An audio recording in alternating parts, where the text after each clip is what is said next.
आ गए सब लोग।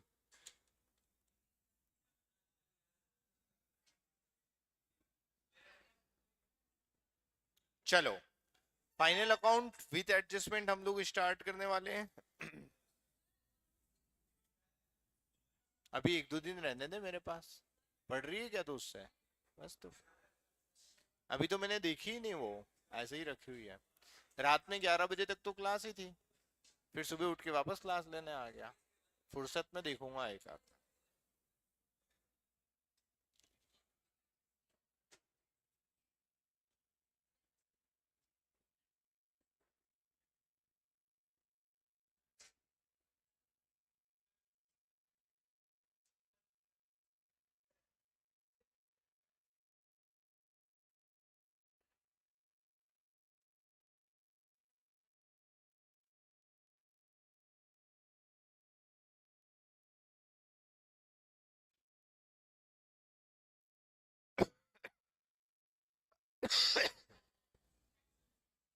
चलो बच्चों, कल हमने सारे एडजस्टमेंट डिस्कस कर लिए थे।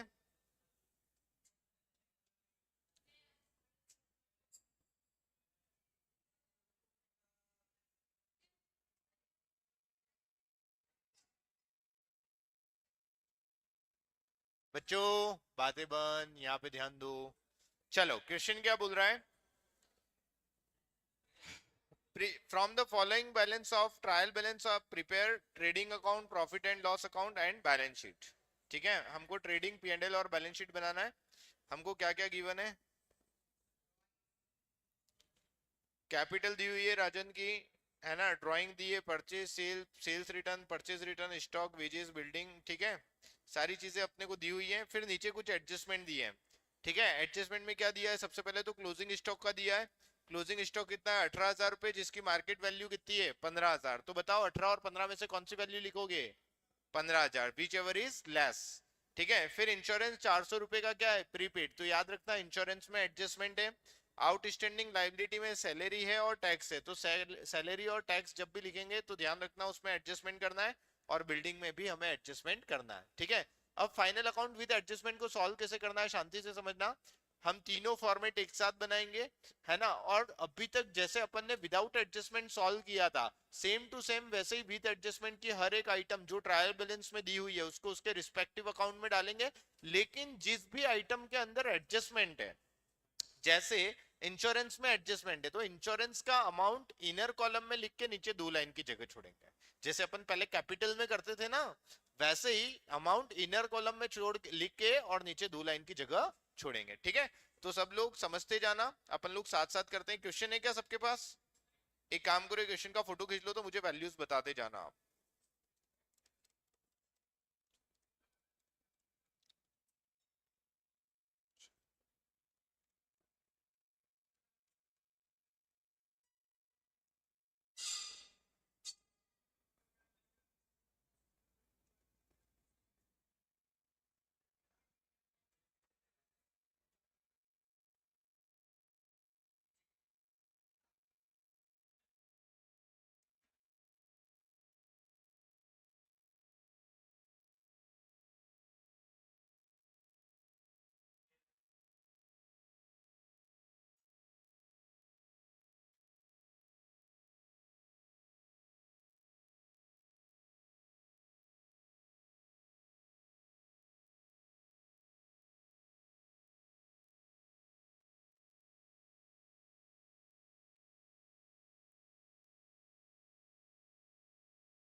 लिख लिया सबने?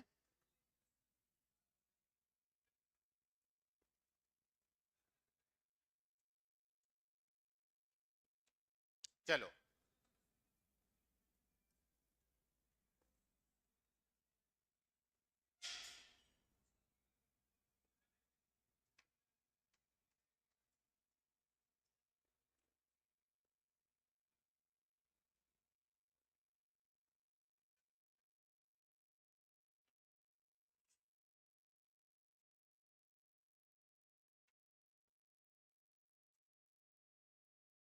तीनों फॉर्मेट बना लो, ट्रेडिंग, P&L और बैलेंस शीट का।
विदाउट एडजस्टमेंट सबको याद है ना?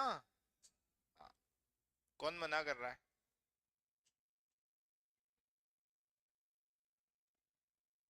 जो भी मना कर रहा है उसको मेरे साथ लेके जाऊंगा शाम तक।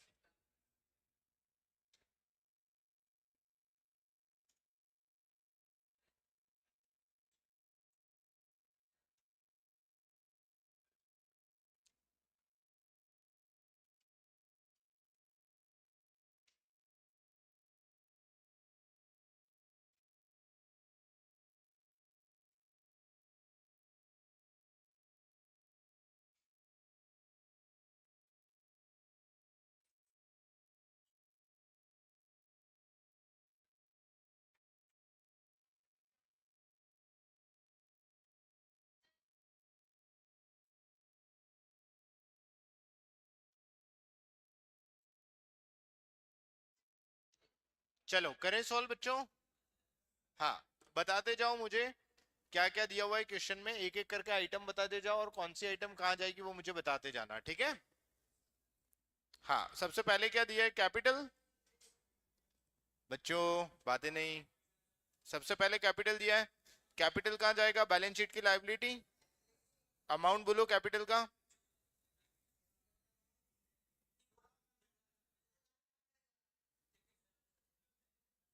कितना? 2,90,000।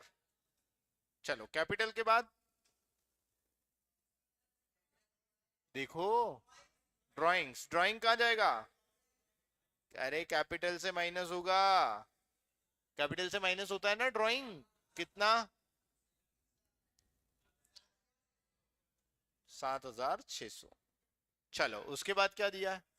परचेस कहाँ जाएगा? ट्रेडिंग, ठीक है। टू परचेस कितना दे रखा है? परचेज रिटर्न है क्या क्वेश्चन में? परचेज रिटर्न है क्या? हाँ, चलो तो परचेज का अमाउंट बताना। 89,000 लेस कर दो, परचेज रिटर्न कितना है? कितना? नहीं, 4,500 है। चलो ये कितना हो जाएगा? 84,500। आगे क्या दे रखा है? सेल्स, तो यहाँ पे लिखा अपन ने बाय सेल्स। कितना? सेल्स कितना है बच्चों? 1,50,000 लेस कर दो सेल्स रिटर्न 2,800, तो कितना बचा? 1,47,200।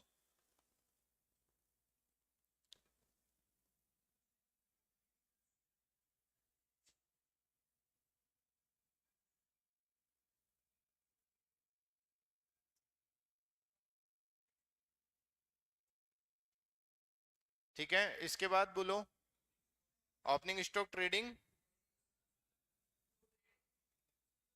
कितना? 12,000। ठीक है, आगे वेजेस भी ट्रेडिंग में बोलो कितना? और बिल्डिंग का जाएगा असेट्स में। चलो बिल्डिंग की वैल्यू बोलो। अब देखो मेरी बात ध्यान से सुनना, बिल्डिंग में एडजस्टमेंट है 2,20,000 इनर कॉलम में, नीचे 2 लाइन की जगह छोड़ना है क्योंकि इधर डेप्रिसिएशन माइनस करेंगे ना अपन, इसलिए। हाँ,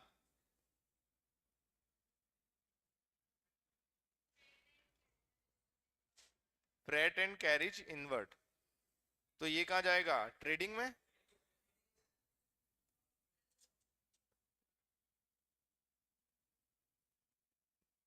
कितना 20,000। चलो आगे, ट्रेड एक्सपेंसेस कहाँ जाएगा प्रॉफिट एंड लॉस में। Trade expenses P and L में जाएगा है ना, कितना 2,000। आगे एडवर्टीजमेंट भी पी एंड एल में, कितना 2,400। फिर इंटरेस्ट, डेबिट में क्रेडिट में इंटरेस्ट, क्रेडिट में है क्या, तो पी एंड एल के भी क्रेडिट में लिखना पड़ेगा बाय इंटरेस्ट, कितना 33 35 35। हाँ आगे, टैक्स एंड इंश्योरेंस में एडजस्टमेंट है भैया, है ना, इंश्योरेंस प्रीपेड है और टैक्स आउटस्टैंडिंग है, बोलो अमाउंट 1,300। इसके नीचे जगह छोड़ देना इनर कॉलम में लिख के। आगे जोर से डेटर्स असेट्स में कितना 65,000। और बोलो क्रेडिटर लाइबिलिटी में अमाउंट बोलो 12,000। फिर बिल्स रिसीवेबल असेट्स कितना 15,000। बिल्स पेबल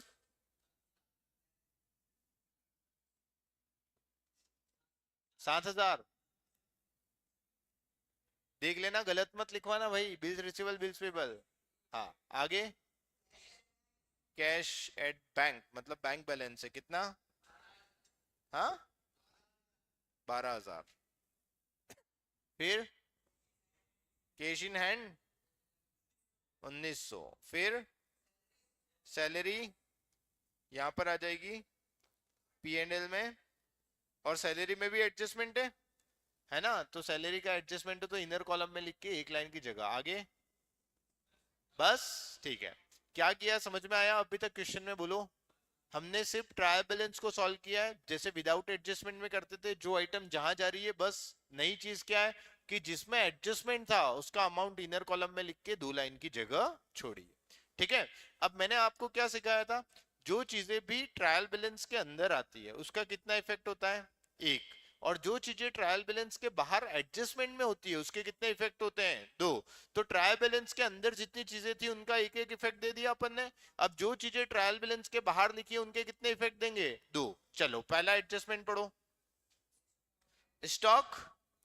चलो बाय क्लोजिंग स्टॉक एक इफेक्ट कहां जाएगा इसका, ट्रेडिंग में, कितनी वैल्यू 15,000, ठीक है। और दूसरा इफेक्ट कहां जाएगा, असेट्स में, यहां पे लिखो क्लोजिंग स्टॉक कितना 15,000। दूसरा एडजस्टमेंट पढ़ो बेटा, इंश्योरेंस प्रीपेड है ना, कितना 400 रुपए। प्रीपेड मतलब क्या हुआ, नेक्स्ट ईयर का खर्चा आपने अभी लिख रखा है, प्रीपेड का मतलब यही हुआ।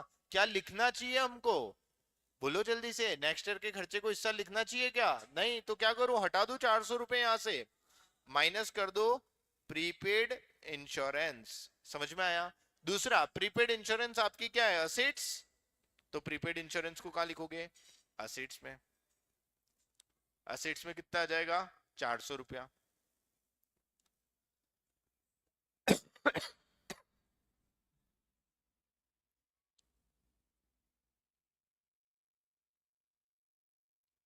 दूसरा एडजस्टमेंट बताओ, आउटस्टैंडिंग कौन है उसमें, सैलरी, सैलरी कितनी दे रखी है उसने 2,000। 2,000 आउटस्टैंडिंग है मतलब देना बाकी है, देना बाकी है मतलब अभी सैलरी में उसको लिखना, लिखा है क्या अपन ने, नहीं भाई, देना बाकी है मतलब अपन ने सैलरी में अभी उसको नहीं लिखा है, तो 8,000 लिखे हुए हैं, 2,000 रुपए लिखना बाकी है, तो 2,000 रुपए यहाँ पे प्लस कर दो आउटस्टैंडिंग सैलरी, ठीक है। तो टोटल आपकी सैलरी कितनी हो गई 10,000, और आउटस्टैंडिंग सैलरी हमारी क्या है, लाइबिलिटी, तो दूसरा इफेक्ट आउटस्टैंडिंग सैलरी लाइबिलिटी में लिखो 2,000 रुपए। समझ में आया कि नहीं आया। अब जो जो आइटम है सबके दो दो इफेक्ट देना है ना, हाँ उसके बाद नहीं, उसके बाद वो टैक्स आउटस्टैंडिंग है कितने के? 1300। तो आउटस्टैंडिंग मतलब देना बाकी है, तो लिख लेता हूं अब उसको। आउटस्टैंडिंग टैक्स कितना? 1300। 13 13 26 में से 4 गए तो 2200। ठीक है, और आउटस्टैंडिंग टैक्स लाइबिलिटी में आ जाएगा। दूसरा इफेक्ट कितना था? 1300। आगे आगे बोलो। बिल्डिंग पे डेप्रिसिएशन लगाना है। बिल्डिंग ये रही 2,20,000 की, इस पे लगाओ डेप्रिसिएशन 2%। 4,400, 2,15,600 बचेगा। ठीक है, और डेप्रिसिएशन का दूसरा इफेक्ट कहाँ जाएगा? पी एंड एल में, टू डेप्रिसिएशन। कितना? 4,400। समझ में आया कि नहीं आया? ठीक है, जितने भी एडजस्टमेंट है शांति से पढ़ते जाओ, सबके दो दो इफेक्ट देते जाओ। हो गए सारे एडजस्टमेंट? ठीक है, अब क्या करना है? सबसे पहले किसको क्लोज करें? ट्रेडिंग अकाउंट को। चलो ट्रेडिंग अकाउंट को क्लोज करो, और बताओ ग्रॉस प्रॉफिट कितना आ रहा है? 1,47,200 और 15,000।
हाँ, कितना आ रहा है माइनस करने पे? 37,700। ये क्या आ गया आपका? 37,700, ये आ गया आपका ग्रॉस प्रॉफिट। ठीक है, ये ग्रॉस प्रॉफिट को अब कहाँ ट्रांसफर करना है बोलो? पी एंड एल के क्रेडिट में, बाय ग्रॉस प्रॉफिट 37,700। अब इसको क्लोज करो, पी एंड एल को। पी एंड एल को क्लोज करके बताओ कितना आ रहा है? 37,700 प्लस 3,500।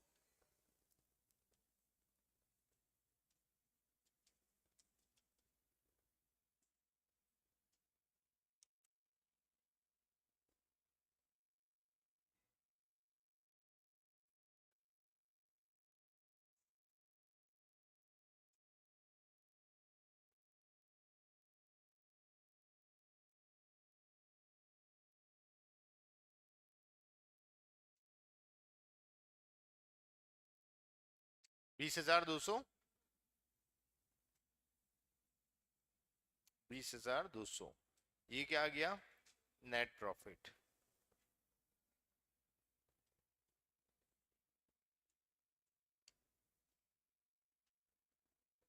अब ये 20,200 का नेट प्रॉफिट यहाँ पे प्लस हो जाएगा।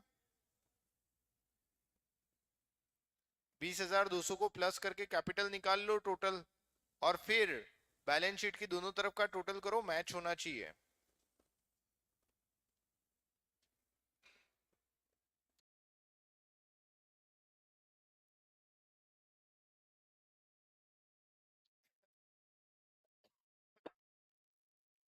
हो गई मैच? कितना आ रहा है टोटल? 24,200। 900।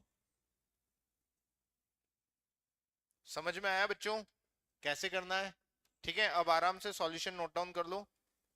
पहले ट्रेडिंग नोट डाउन कर लो, जिसने नहीं किया है। समझ में आया? किसी को कोई डाउट है? सिंपल है ना? पहले ट्रायल बैलेंस को सॉल्व करना, और हमेशा तीनों अकाउंट एक साथ बनाने हैं, एक एक करके मत बनाना वरना गलत हो जाएगा।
रीडिंग लिख लिया?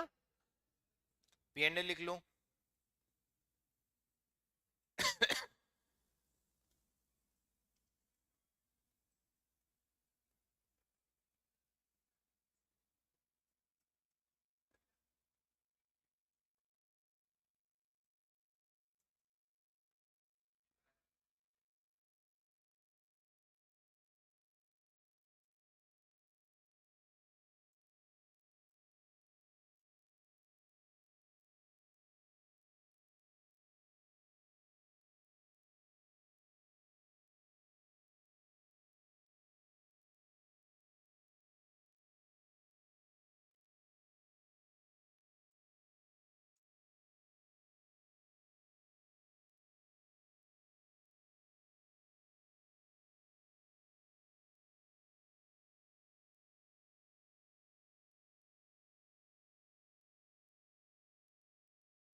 हो गया पीएनएल? बैलेंस शीट बना लो। नहीं हुआ तो जल्दी लिखो।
हो गया?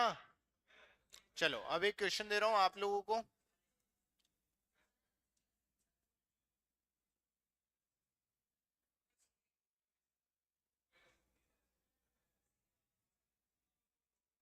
चलो जल्दी से फोटो क्लिक कर लो इसका।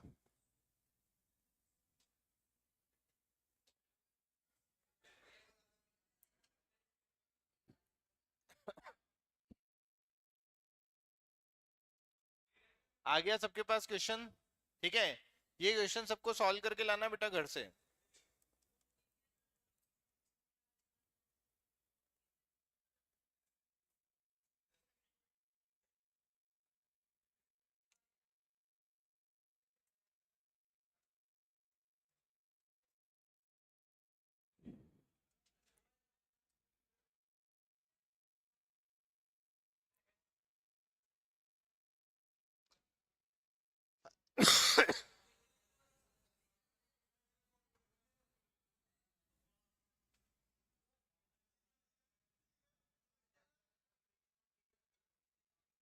कहाँ जा रहे हो?